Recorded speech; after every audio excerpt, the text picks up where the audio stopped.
আসসালামু আলাইকুম viewers, welcome to mother cooking channel. আজকে আমি আপনাদেরকে রান্না করে দেখাবো ঢেঁড়স ভাজি। আমাদের মধ্যে অনেকেই আছে যারা ঢেঁড়স ভাজি খেতে মোটেই পছন্দ করে না। আজকে আমি এমন এক প্রসেসে এই ভাজিটা রান্না করে দেখাবো, তারাও কিন্তু এই ভাজিটা দিয়ে প্রায় 1 প্লেট ভাত নিমিশে খেয়ে ফেলতে পারবে। চলুন তাহলে শুরু করা যাক। প্রথমে আমি চুলার উপর একটি কড়াই বসিয়ে দিচ্ছি, তারপর চুলাটি অন করে চুলার আঁচ মিডিয়ামে রাখবো। দিয়ে দিচ্ছি সয়াবিন তেল 1/4 কাপ। দিয়ে দিচ্ছি পেঁয়াজ কুচি। এখানে আমি 3টি মিডিয়াম সাইজের পেঁয়াজের কুচি নিয়েছি। দিয়ে দিচ্ছি কাঁচা মরিচ 6টি। এই কাঁচা মরিচগুলোকে আমি মাঝ বরাবর কেটে নিয়েছি। এখন আমি এই পেঁয়াজ আর কাঁচা মরিচগুলোকে খুব ভালোভাবে ফ্রাই করে নিব। ফ্রাই করার এক পর্যায়ে পেঁয়াজ ও মরিচ প্রায় আধা ভাজা হয়ে গেছে। ঠিক এই সময় আমি দিয়ে দিব থেতলানো আদা ও রসুন 1 টেবিল চামচ। এখন আমি এই সব উপকরণসমূহকে খুব ভালোভাবে ফ্রাই করে নিব। ঠিক ততক্ষণ পর্যন্ত ফ্রাই করব যতক্ষণ না পর্যন্ত আদা ও রসুনের কাঁচা গন্ধ চলে না যায়। ফ্রাই করার এক পর্যায়ে আদা রসুনের কাঁচা গন্ধ প্রায় চলে গিয়েছে এবং মশলাগুলোতে হালকা ব্রাউন কালার চলে এসেছে। ঠিক এই সময় দিয়ে দিব হলুদের গুঁড়া 1 চা চামচ, লবণ পরিমাণ মতো। তারপর এই সব মশলাগুলোকে একটু নেড়ে দিয়ে দিব ঢেঁড়স। আমি এই ঢেঁড়সগুলোকে আগে থেকে কেটে ধুয়ে রেখেছি। আর এখানে আমি প্রায় 500 গ্রামের মতো ঢেঁড়স নিয়েছি। এখন আমি ঢেঁড়সগুলো দিয়ে খুব ভালোভাবে নেড়ে দিব।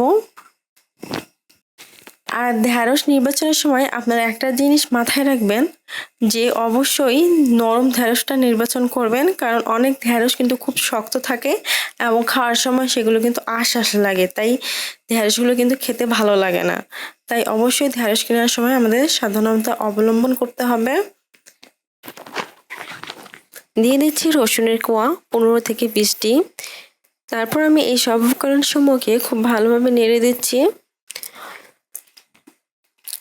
এই ঢেঁড়সগুলো সিদ্ধ করার জন্য আমি কোনো প্রকারের পানি ইউজ করব না, কেননা পানি ইউজ করলে এর স্বাদটা তুলনামূলক কমে যাবে। তাই এই ঢেঁড়স থেকে যে পানিটা বের হবে আমি সেগুলো থেকেই এই ঢেঁড়সটা কুক করে নিব। আমি এখন কড়াইয়ের ঢাকনাটি লাগিয়ে দিচ্ছি। আর এই সময় চুলার আঁচটা আমি মিডিয়াম লো করে দিব, যেন ঢেঁড়সগুলো খুব ভালোভাবে সিদ্ধ হয়। নতুবা চুলার আঁচ যদি খুব বেশি থাকে তাহলে ঢেঁড়সগুলো পুড়ে যেতে পারে, অথবা চুলার আঁচ খুব বেশি থাকলে ঢেঁড়সের মশলাগুলো পুড়ে যাবে এবং ঢেঁড়সটা কিন্তু খেতে খুব বেশি ভালো লাগবে না। তাই আমি এ সময় চুলার আঁচ একটু কমই রাখবো। আমি প্রায় 4 থেকে 5 মিনিট পর পর ঢাকনা খুলে ঢেঁড়সগুলোকে নাড়িয়ে দিচ্ছি। এইভাবে আমি প্রায় 15 মিনিটের মতো সময় ঢেঁড়সগুলোকে কুক করে নিয়েছি। আপনারা দেখতে পাচ্ছেন এই সময় ঢেঁড়সগুলো অনেকটা কুক হয়ে গেছে, অনেকটা নরম হয়ে গেছে। এই সময় আমি চুলা অফ করে দিব এবং ঢেঁড়সগুলোকে নামিয়ে নেব। তৈরি হয়ে গেছে খুবই মজাদার ঢেঁড়স ভাজি। প্রিয় দর্শক, এই ছিল আমাদের আজকের রেসিপি। মাদার কুকিং চ্যানেলের আরও এক্সাইটিং রেসিপি নিয়ে আপনাদের সামনে আবারও উপস্থিত হব। ভিউয়ার্স, আপনাদের সকলকে অনেক অনেক ধন্যবাদ জানাচ্ছি পুরোটা সময় আমাদের সাথে থাকার জন্য। আমি উইশ করব আপনারা সবাই ভালো থাকবেন, সুস্থ থাকবেন এবং মাদার কুকিং চ্যানেলের সাথে থাকবেন। এই চ্যানেলে নতুন হয়ে থাকলে চ্যানেলটি সাবস্ক্রাইব করুন এবং ভালো লাগলে লাইক, কমেন্ট ও শেয়ার করুন।